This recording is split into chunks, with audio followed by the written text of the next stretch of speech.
Hi, I'm Josh, and I'll be instructing you through this Blender course for complete beginners. I have industry certification in the AutoCAD software, which sparked my interest in 3D modeling, where I have been using Blender for around 2 years now. By taking this course, you'll learn the basics of Blender and will be able to navigate the software. You will go from having no knowledge of the Blender software to being able to create basic models using the skills taught. After completing it, you will have the skills necessary to further advance your knowledge in the Blender software. The course is designed by starting off discussing the interface of Blender, and then proceeds to teach things such as selecting objects, scaling objects, grabbing objects, rotating objects, and much more before discussing more advanced topics such as object mode, edit mode, materials, vertex groups, and much more. These topics are designed to help you get used to Blender and some of the basic modeling procedures. Students with no prior experience in Blender should take this course. It will alleviate the burden of trying to figure out where to start with this amazing software, and will go over the important basics of the software. Thank you for visiting my course, and I encourage you to enroll and begin your journey into the amazing Blender software. Hello everybody, and welcome to the Blender interface. In this video we'll be going over the basics of the Blender interface. Throughout this course I'll be going into more detail than is shown in this video, so don't worry too much about the specifics. Here in your default Blender scene you probably see a cube in your scene, right here, along with two other objects, a lamp and a camera. The lamp is used to provide lighting to the scene when you're rendering, and the camera is used to display the render itself. We will go over rendering in a separate video, but since we're focusing on 3D modeling specifically, we won't get into too much detail. Over here to the left is the tool menu. I don't use this menu all that often since I prefer to use shortcut keys, which we will go over as well, but if you do use this menu, you could simply select your object, and with your cursor you can move it around, you could rotate it, and you could scale it. And right here is a create menu, and in this create menu we can create certain meshes, curves, lighting, and other objects. The other menus present in this tool menu are not important when learning Blender for the first time, so don't worry too much about them. In this top right hand scene menu, you can find objects that are currently present in the scene. Currently a camera is in the scene, a cube is in the scene, and a lamp is in the scene. You can also select the objects in the Blender scene via this menu, and as you can see, whenever I select them in this menu, they also select in the Blender scene itself. So that can come in handy. Below this menu, we have many different tabs to choose from. For the purpose of this video, I won't be going into heavy detail about each menu because it would simply take up too much time. This camera tab here contains all of the rendering properties. You primarily use this menu when creating animations, editing video, and when rendering models. If you're solely interested in 3D modeling, then this menu is probably not going to be very important to you. This tab here is the Render Layers tab. Right now it's not too important. This tab here is the Scene tab, which is currently not too important. This here is the World tab, currently not too important. This here is the Object tab, and this contains the data relating to the selected mesh object, in this case the cube. You can do things such as edit the rotation, scale, and location. Don't worry too much about the rest, that is just generally what you can do in this tab. Here is the Object Constraints tab, which is not too important for this basic course. Here is the Modifiers tab, arguably one of the most convenient tabs here, where you can do things such as efficiently duplicate objects, and a lot more. This here contains the mesh data. I usually only use this tab for vertex groups, which we will go over later on. This here is the Materials tab. This tab is very useful for creating materials or colors for your models. We will go over this tab later on in a dedicated video relating to materials. This here is the Textures tab. You can deal with textures and texture creation with this tab. Currently, it is not too important. This here is your particle system tab. Currently, it's not too important either, but it is useful for creating things such as grass, hair, leaves for trees, and much, much more. This here is the physics tab. You can do some pretty cool stuff here and helps a ton when creating complex objects, such as realistic blankets or pillows, but for the purpose of this course, it will not be covered. Down here on the bottom is the timeline. This is mainly used for animation, but I also personally sometimes use it when working with physics. Now pay close attention to this part, since this part is especially important. Here you can change between object mode and edit mode. You will have a separate lecture on these two modes, but object mode and edit mode are the most important modes you will be working with in 3D modeling. Here you can change the viewport shading modes. Try messing around with them and kind of intuitively see what they do. It's pretty interesting. Here you can change the pivot points for your object. Here is the 3D manipulator, and you can just change it and you can rotate instead. You can scale and you can move, but generally I just keep it here on translate because I just use shortcut keys such as rotate, scale, and grab, so I don't really ever change these unless I need to. Here is the layers tab. More on that later on, but generally what you can do is you can just pretty much use a new scene within the scene you are currently working on. Nothing too complicated about it, but we will have a dedicated video for this layer menu. Here you can change what your object snaps to. More on that later as well. That will be in a separate video.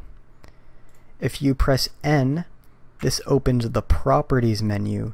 You can do things such as edit the location, rotation, and scale and dimensions of your objects, among other things. Now, this generally covers the entire Blender interface. Don't worry because it probably still looks pretty daunting, but by the end of this course you will feel a lot more comfortable with it. Welcome back. In this video, I'll be showing you how to select objects. This video is going to be very short and to the point because selecting objects is as easy as the click of your mouse. So here in Blender, you can select objects in your scene by right-clicking. And as you can see, whenever I select these objects and right-click, they are selected. You can also select your objects by simply left-clicking over here in this top right-hand menu. Does the same exact thing. Now, right-clicking is the default selection button in Blender, and if you wish to change it to left-click, which I personally use, you can simply go to User Preferences, Input, and then Select with Left. And then just make sure you save your user settings if you wish to change the selection button from the right mouse button to the left mouse button. However, be aware that many videos and documentation will be shown using the right mouse button as the default selection button. If you don't care which way you select, then it's probably best to just keep it set to the right mouse button. So if you do choose to change it, then simply left clicking will once again select the objects, and same with this top right hand menu. Welcome back everybody. In this video I'll be showing you the basics of rendering. Rendering is not going to be very important if you're solely wanting to know how to create 3D models such as for video game assets, but many people wish to render their models and get a more realistic view of them. I will quickly show you the basics of rendering, and there are 3 quick ways to render your scene. You can either go here to this top menu saying render, and you can simply click render image and it will render. You can go over here to this camera tab and click render here and it will render, or you can use the shortcut key, which is F12, and it will render your scene as well. I usually use the shortcut key since it's much more convenient. And you can either render using the Blender render engine, which is enabled by default, or by using the Cycles render engine, which can be changed up here. Blender render is generally quicker and easier to work with and renders your models a lot faster. Cycles render generates more realistic looking renders and handles lighting a lot better.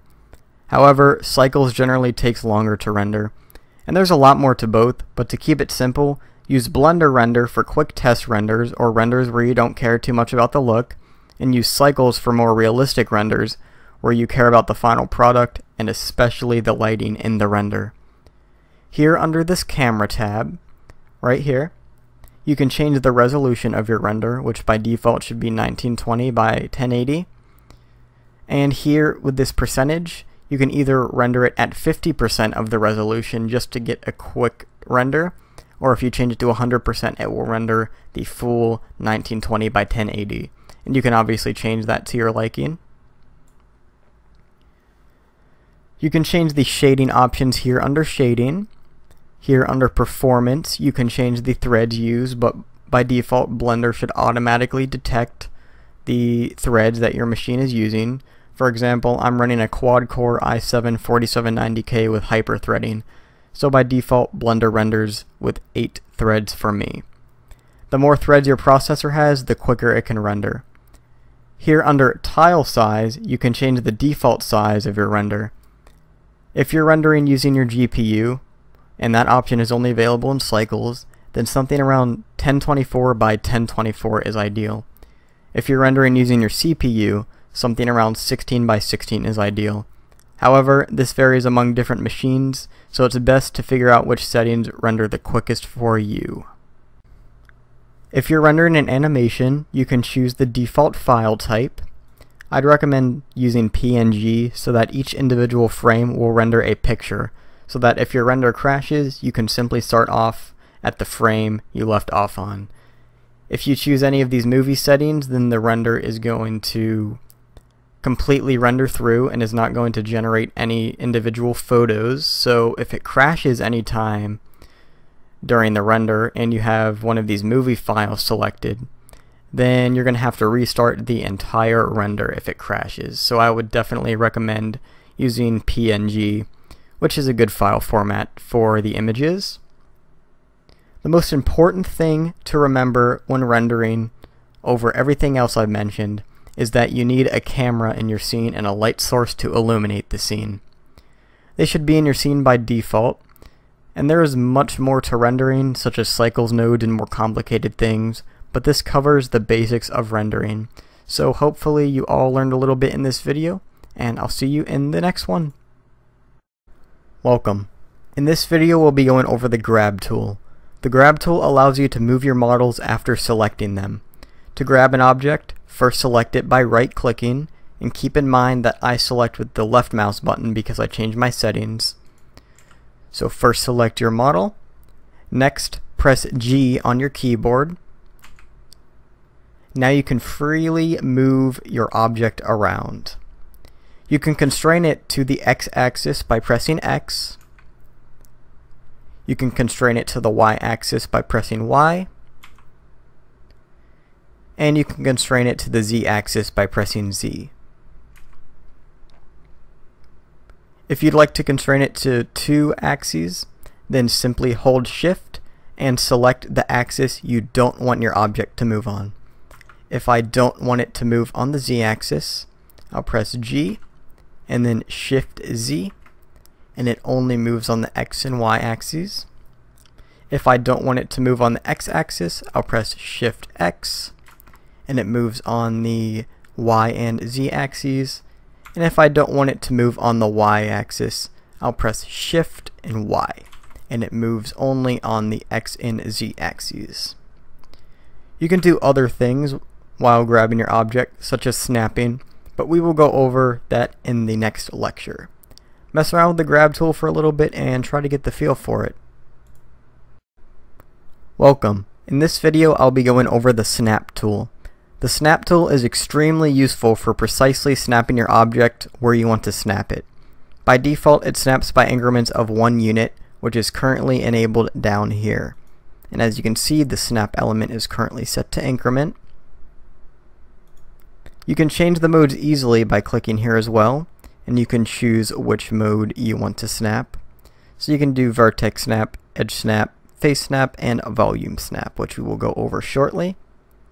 In order to snap, simply hold the Control button, but first you must grab your object by pressing G, and then when you hold the Control button, it moves around by 1 unit increments.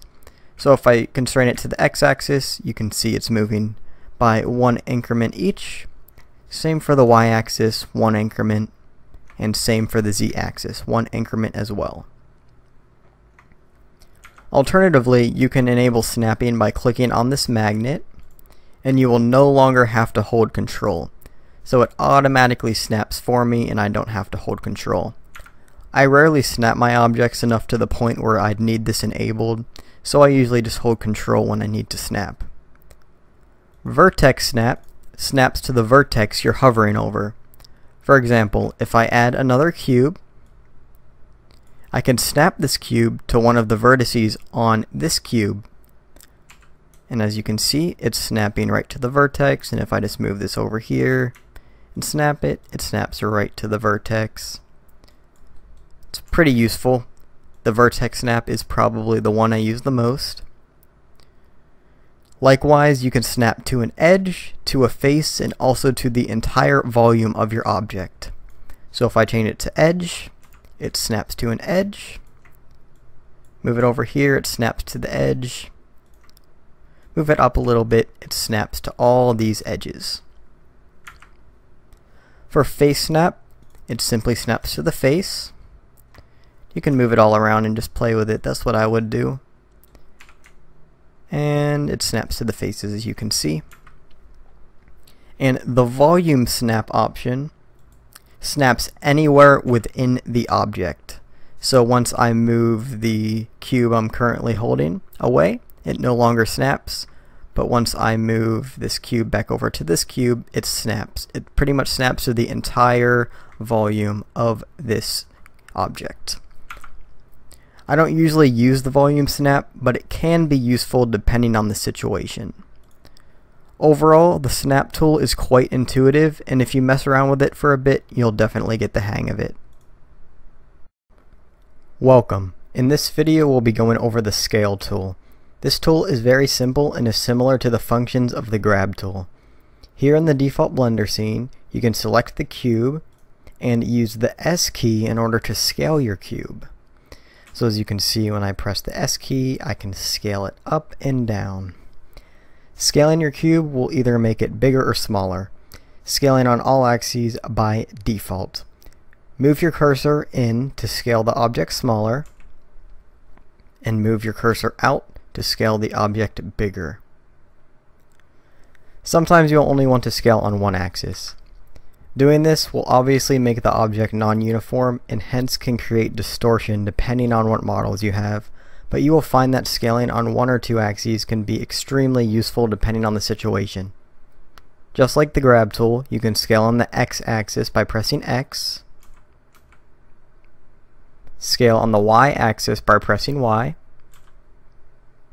and scale on the z-axis by pressing Z. And just like the grab tool, you can also scale on two axes.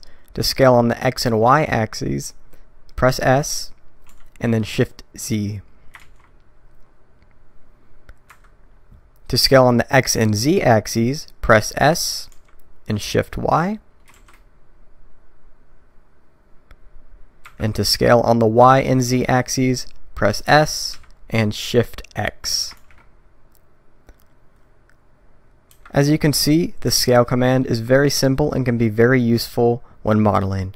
Try messing around with the scale tool by using a few different objects until you get the hang of it. I'll see you in the next video. Welcome. In this video, we'll be going over the rotate tool. Rotating is just as it sounds. It allows you to rotate your object. By default, rotating your object will rotate it in all directions. So as you can see, when I rotate it, it's rotating on all axes. And you can also see that up here under the transform tab, and under rotation, all the degrees are changing, so it's rotating in all directions. More often than not, at least for me, you'll want to rotate solely on one axis. To rotate on the x-axis, press R, then X. To rotate on the y-axis, press Y. And to rotate on the Z axis, press Z. And of course, if you're not already in the rotate command, then you will have to press R before choosing the axis.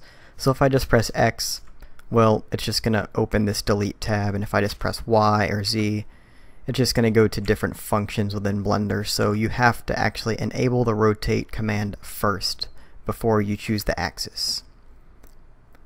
There is no reason to rotate on two axes because it will have the same effect as choosing just one axis.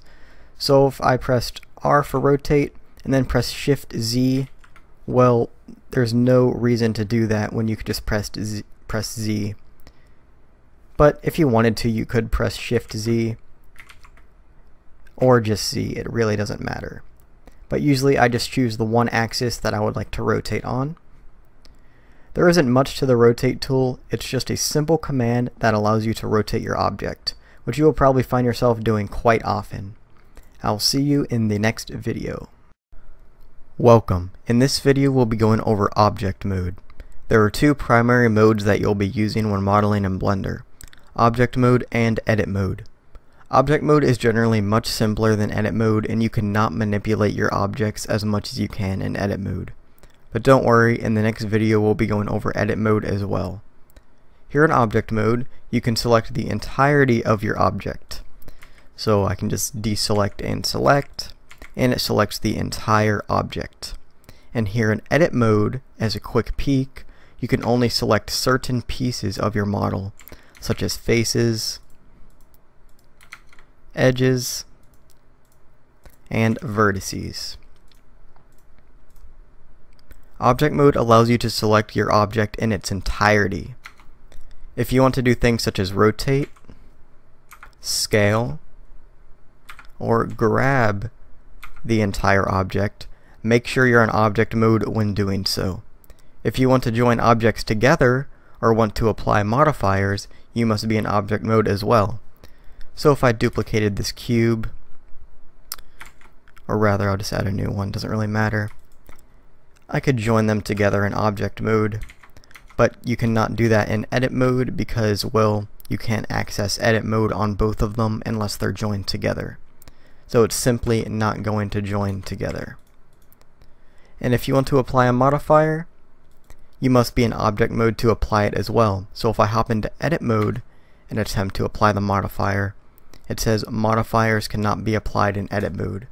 So you've got to apply them in object mode. Basically, if you want to manipulate the entire object, then use object mode.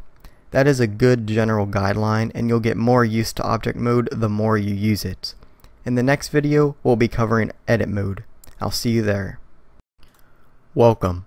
In this video, we'll be going over edit mode.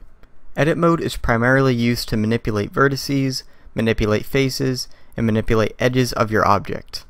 It is also used for assigning materials to certain parts of your object, and overall allows you to manipulate the object much more specifically than what object mode allows you to do.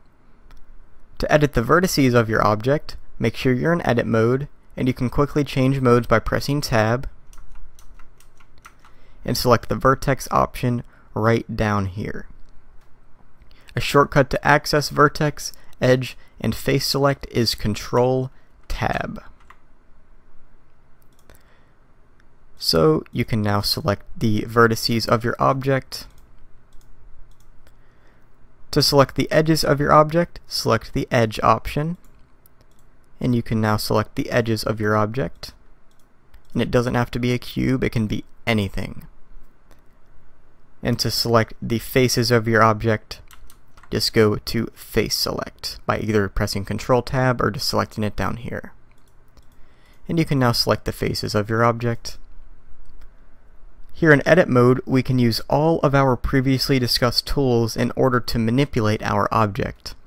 You can scale in edit mode. So if you selected the top face of a cube and scaled it to 0, you can get a pretty cool pyramid shape. You can grab in edit mode, rotate in edit mode, and you can snap in edit mode. So if I add another cube, I could snap this face to this vertex if I wanted to. So you can really manipulate your geometry a lot better than what object mode allows you to do. In the next lecture, we'll be going over extruding and we'll make a simple object in edit mode. I'll see you in the next video. Welcome. In this video, we'll be going over the extrude tool. Extruding is arguably one of the most important things to use when modeling in Blender. It is only available in edit mode. Extruding allows you to create new geometry based off of already present geometry. For example, if I extrude this face here on the top by pressing E, then it creates a new piece of geometry. In fact, I could create another entire cube of the same size by extruding this top face or any of these other faces by 2 units. As you can see, we now have 2 identical cubes connected together. Extruding faces creates a new 3-dimensional piece of geometry. So if I extrude this face, for example, it is now a new 3-dimensional piece of geometry. Extruding edges creates a new 2-dimensional piece of geometry. So if I extrude this edge, we now have a new 2-dimensional piece of geometry. And extruding vertices creates a new 1-dimensional piece of geometry. So if I extrude this vertex here, for example, we now have a new 1-dimensional piece of geometry. After extruding, you can do things such as scale, rotate, grab, and snap.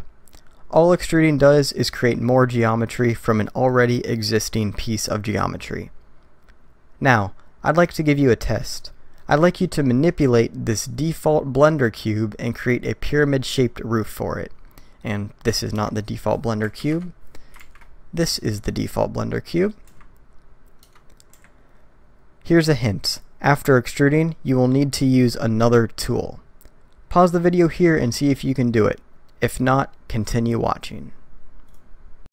Alright, if you completed this test successfully, congratulations. If not, or if you're a bit stuck, no problem, I'll show you how to do it now. So here we have our default Blender cube. In edit mode, simply extrude the top face, however much you want, doesn't really matter, and then scale it in to 0 to create the roof. If you didn't get it but realize how easy it was, don't feel annoyed. I was the same way when learning Blender. The more you practice, the more intuitive the software gets. I hope this general overview of the extrude tool was helpful, and I'll see you in the next video. Welcome. In this video, we'll be going over the fill and bridge tools. The fill tool can be used to enclose any gaps that you wish to enclose, while the bridge tool is meant to fill in faces. For example, if you delete the top face of this cube, you can fill in the edges to add the face back. So if you go to Edge Select and fill in either edge, you can fill your face right back in. Alternatively, you can select the edge loops by holding Alt and clicking one edge to select all of the edges on the top, and then fill it in that way. Both ways yield the same result. You can fill in an edge by selecting 2 edges. So I'll go ahead and extrude a vertex here and extrude a vertex here. And if I select either edge and fill it in, it fills in an edge. And you can fill vertices by selecting 2 vertices. So once again, I'll extrude a vertex here and extrude a vertex here. And if I select either vertex, I can fill those in together. The fill tool cannot be used to fill faces together. You must instead use a different tool called bridge. To access this tool, first go to File, User Preferences, Add-ons, and then search for Loop Tools. And then just check it and then click Save User Settings. I will now demonstrate its use. So I'm just going to delete this cube and add a new one. So if I delete the entire volume of this cube and leave only 2 faces, I can bridge the 2 faces together. So I'll delete all those faces, and right now there are only 2 faces left. So if I tried to fill them together by pressing F, it wouldn't do anything, but If you use the bridge tool by pressing W, go into loop tools and then clicking bridge, it will bridge them together. However, since we bridged two faces together, which are two-dimensional, it has an issue where these sides are not quite filled in. I'm just going to go ahead and undo that and select them manually. So now you should have a bottom and you should have two holes on either side. So you can once again just select the edges and fill those in. The only reason that issue is occurring is because you are bridging two faces together.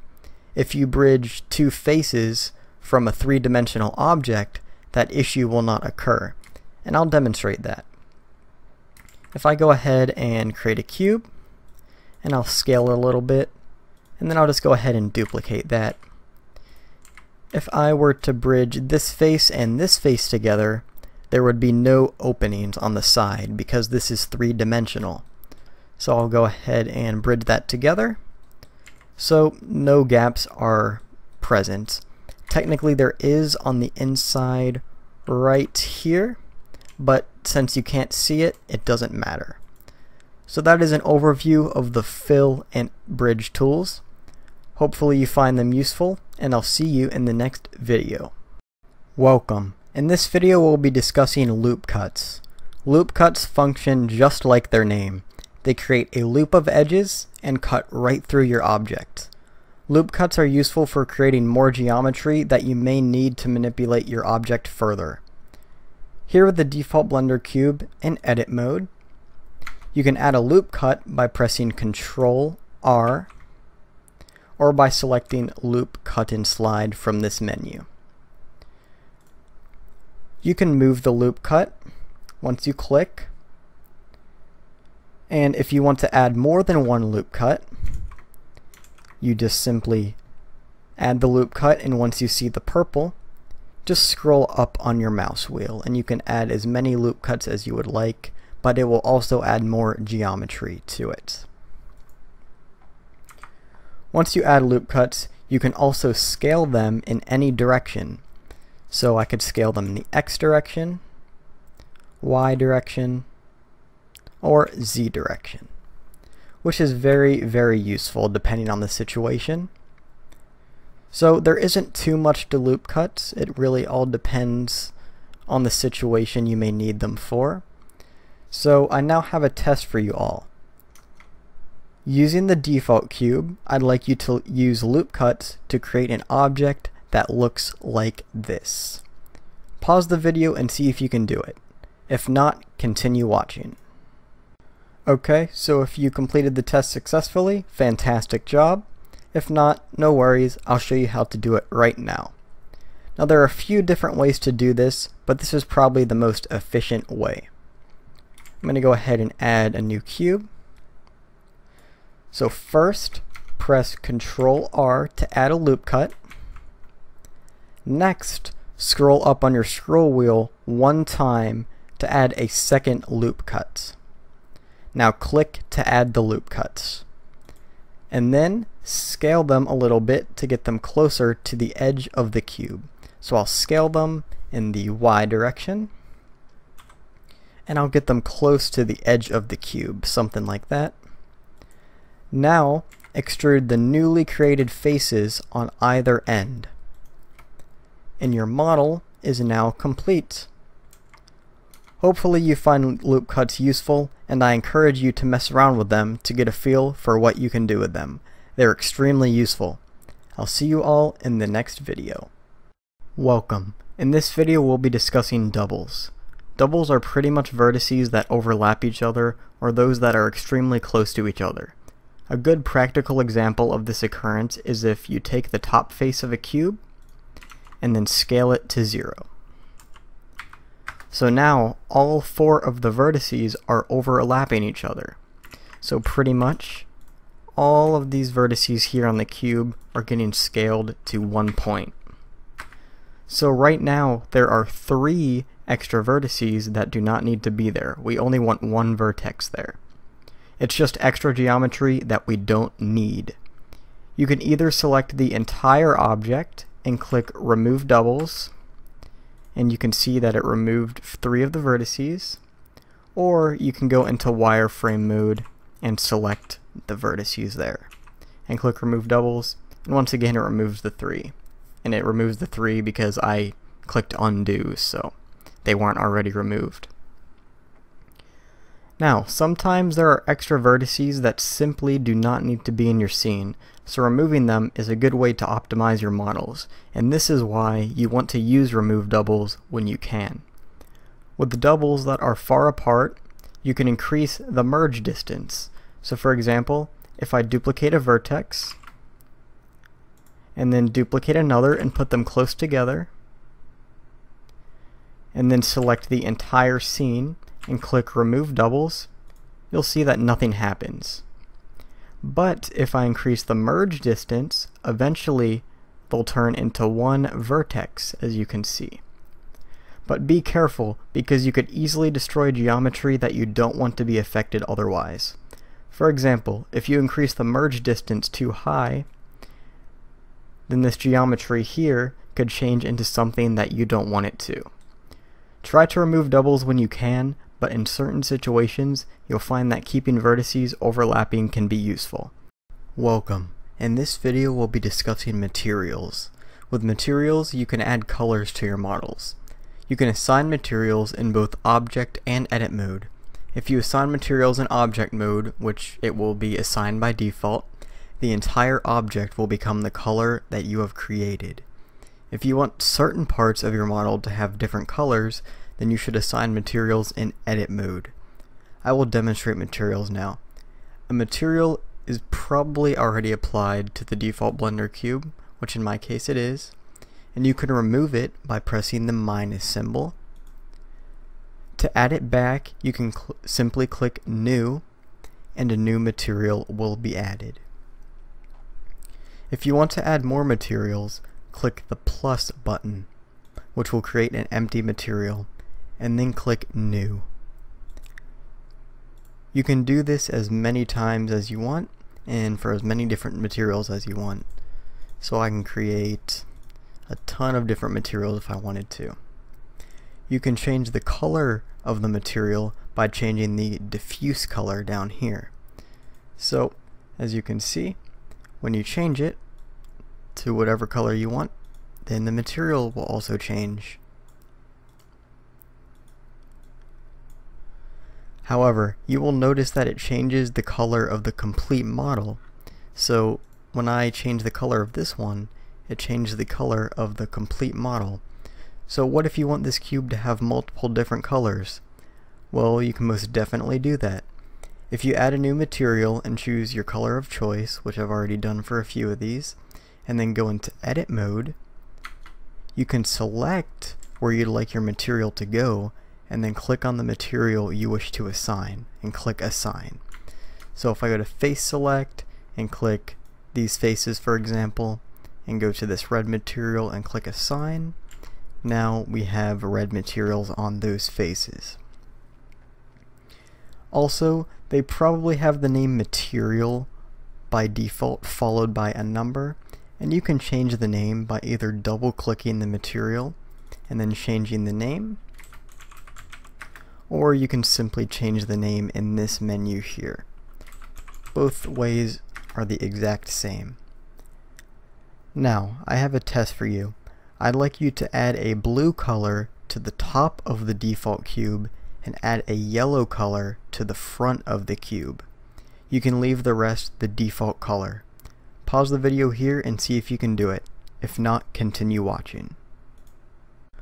Okay, so I asked you to make the top of the cube blue and the front of the cube yellow. To do this, add a material and make it a blue color. There's already a default material here. I'm just going to leave it and make a new one. I'm going to make it a blue color. And just to keep things organized, I will also change the name to blue. Next, I'm going to go ahead and add a yellow material. I'll once again change the name to yellow to keep organized.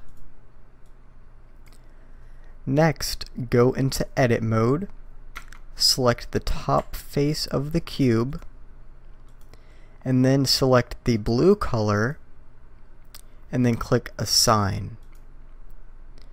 Now select the front of the cube, then select the yellow color and click Assign. Now, as you can see, the top of the cube is blue, the front of the cube is yellow, and the rest is just the default color. Hopefully you find materials useful, so try to make some simple models and add some materials to them. In the next video, we'll discuss fake users with materials. Welcome. In this video, we'll quickly discuss fake users with materials and what they are and why you may want to use them. For this tutorial, I'd recommend simply watching rather than trying to follow along. This video won't have too much information to cover. If I add some materials over here in the Materials tab, and just make them random colors, so I'll make this default material maybe a green color, this material a blue color, and this material a purple color. It doesn't really matter.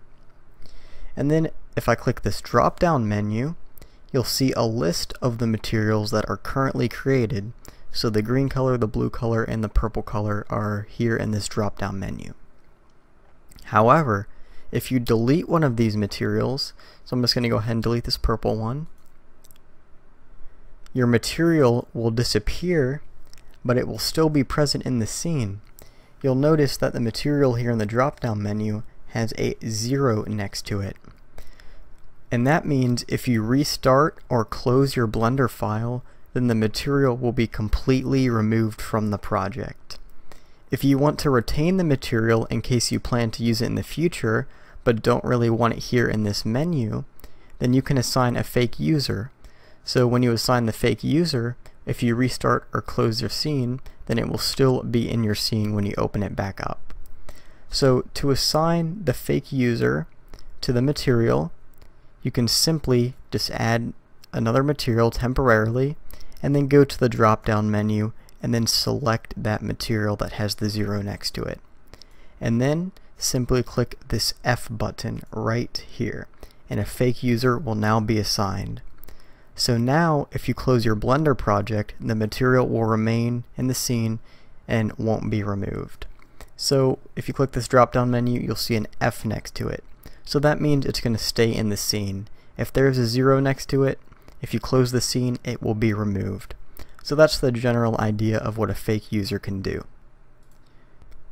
You may or may not want to use fake users often, but it is still something worth mentioning. I use them every once in a while, so it really all depends on what I'm doing. I'll see you in the next video. Welcome. In this video we'll be discussing vertex groups. In edit mode, there may be a group of vertices you want to be able to quickly select without having to constantly manually do it yourself. You can use vertex groups to do so. I'm going to quickly pause this video and make a fairly complicated looking model with a lot of vertices, and then we'll continue.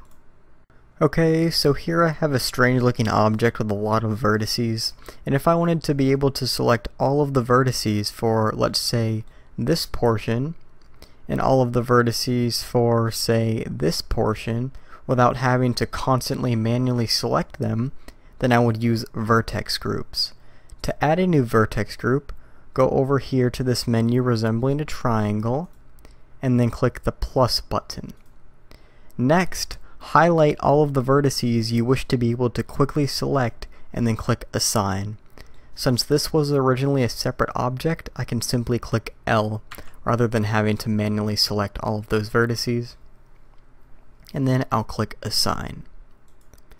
You can do this to multiple vertices in order to quickly select them. So let's say I wanted this half over here. Let's say I wanted all these vertices to be able to quickly be selected. Then I can just add another vertex group and click Assign. And as you can see, if I click Deselect and Select, it selects that appropriate vertex group. And same for this one. And I'll just do the same over here, for example. I'll add a new vertex group, and you can of course name them if you'd like. And click Assign, and then it has all of those vertices selected when I click Select and Deselect. One common mistake that I commonly make is that I select the vertices I want for my vertex group, click the plus button over here in the vertex group menu, but then I forget to click assign. So make sure that you click assign.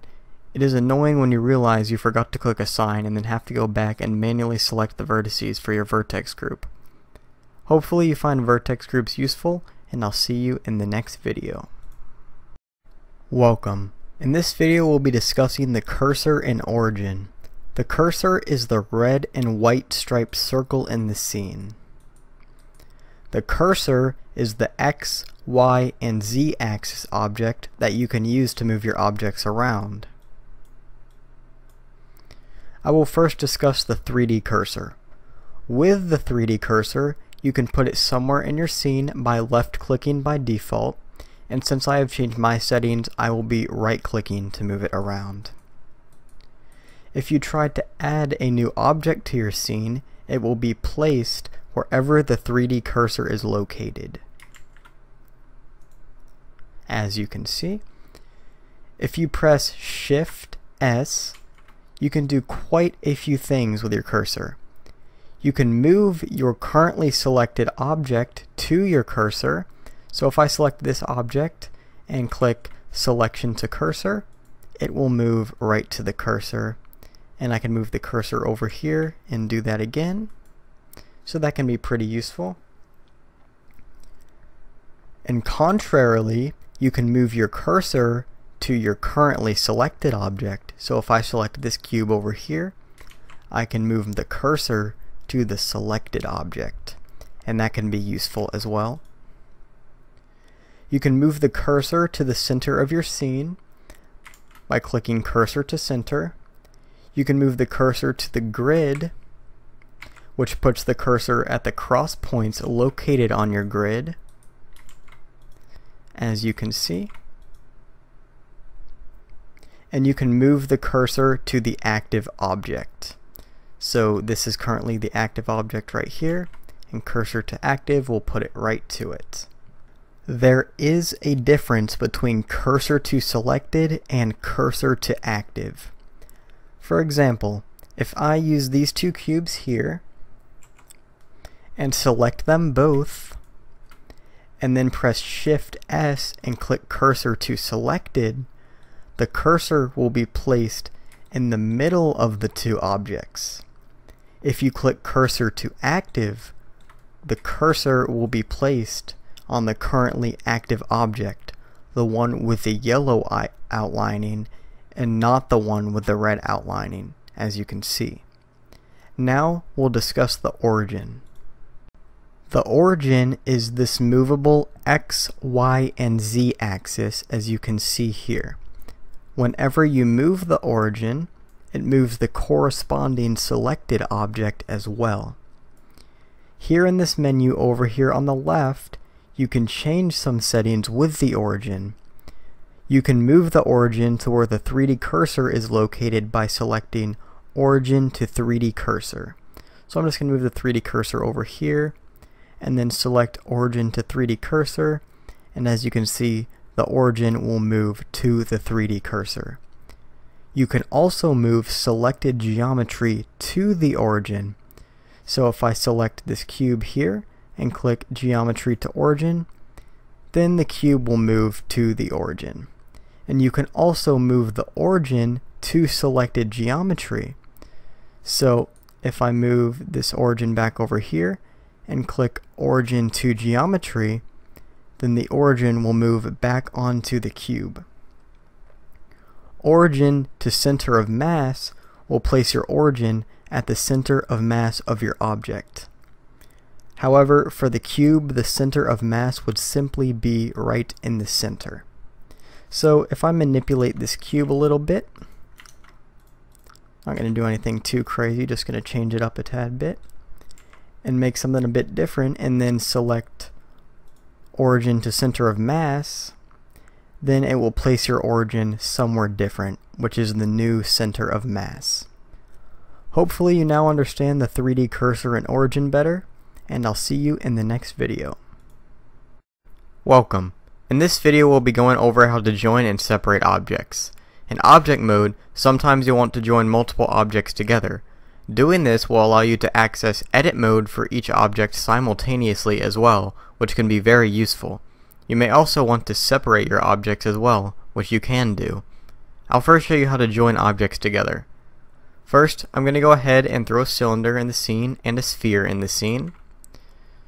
So here's a cylinder, and here's a sphere.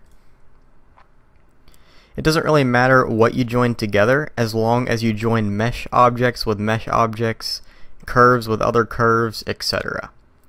To join objects together, simply select the objects you wish to join together, holding Shift to select multiple objects, and then press Ctrl-J. Now, when you select one of the objects, the others that you join together will be selected as well. Also, if you go into edit mode, all the joined objects will go into edit mode as well. To separate objects, simply select the object in edit mode that you wish to separate, and you can quickly select the object by pressing L, then press P, and then selection. Your object should now be separated. You will most certainly make use of joining and separating objects, so try doing it for a bit until you get the hang of it. I'll see you in the next video. Welcome. In this video I'll show you how to rename objects. Renaming objects is important and allows you to keep your scene organized. Having a scene with a bunch of different models should be named appropriately.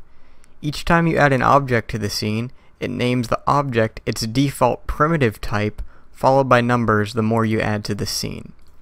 So if I continuously duplicate these cubes, as you'll see, numbers will just keep getting added after the word cube. No matter how much you edit the model, the name will remain what it originally was.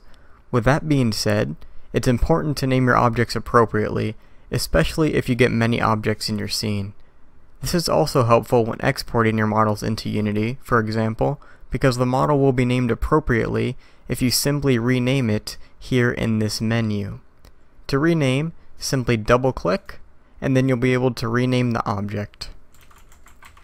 I'd highly recommend renaming your models so that you know what it is. I'll see you in the next video. Welcome.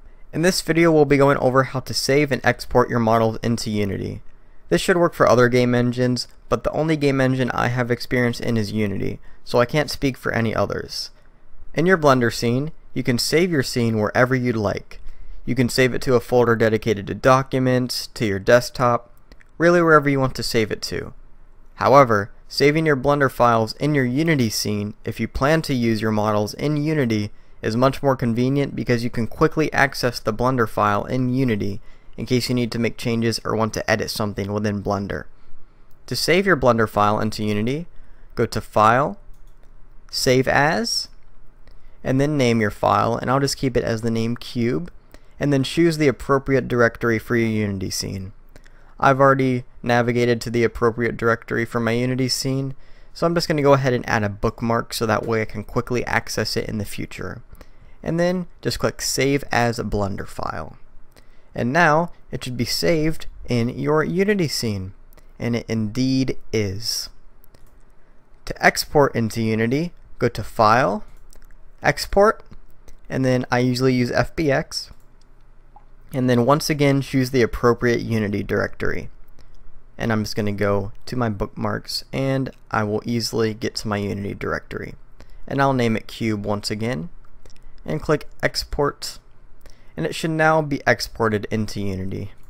And it indeed is.